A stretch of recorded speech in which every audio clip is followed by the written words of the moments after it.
أعوذ بالله من الشيطان الرجيم بسم الله الرحمن الرحيم يا أيها الناس إنا خلقناكم من ذكر وأنثى وجعلناكم شعوبا وقبائل لتعارفوا إن أكرمكم عند الله أتقاكم. ژباړه: اے انسانانو، موږ تاسې د یو سړي یعنی آدم علیه السلام نه او د یوې ښځې یعنی بیبي حوا نه مې پیدا کړلی او بیا مې تاسې ډلې ډلې او قبایل مې وګرځولی د دې لپاره چې تاسو یو بل سره وپېژنئ او په تاسو کې د تحقیق سره په تاسو کې هغه انسان هغه کس خدای پاک ته ډېر زیات نزدیک دی ډېر زیات نږدې دی چې کوم پرهیزګاره وي. خدای پاک یو انسان چې په خپل حسن و جمال او په علم و کمال او په زر او زورواکۍ باندې او په خپل طاقت او په خپل پلرونو او نیکونو باندې فخر کوي، هغه د یو غرورناک او د تکبر انسان بیلګه ګڼلې ده. نبی کریم صلی الله علیه وسلم څومره ښه دا خبره موږ له تشریح کړې ده چې فرمایي چې خدای پاک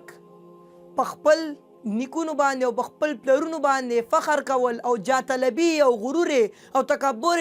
محو کړی دی او د دې نه بعد صرف دوه رنګه انسانان دي، دوه قسمه انسانان دي. هغه کوم یو دي چې یو مؤمن مسلمان او بل بدکاره بدبخت. منګه ټول د آدم علیه السلام اولاده یستو او د دې نه بعد خدای پاک ته نزدیکتر هغه یو کس دی چې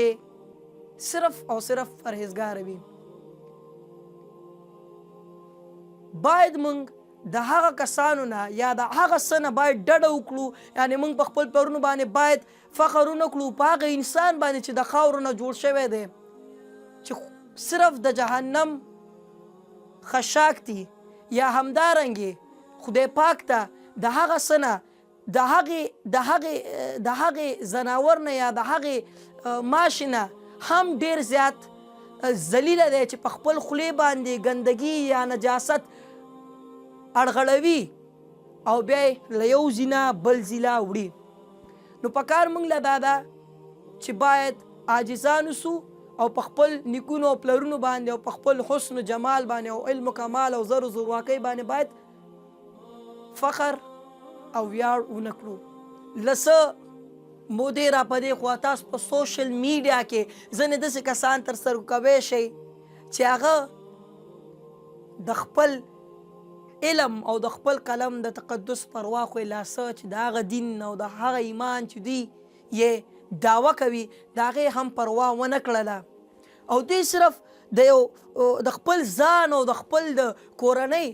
ترجمانۍ له پرته د کوم توکم د کوم قوم او د کوم نسب او د کوم هیواد ترجمانی نه کوي. نو لپاره د دې چې په ننني دور کې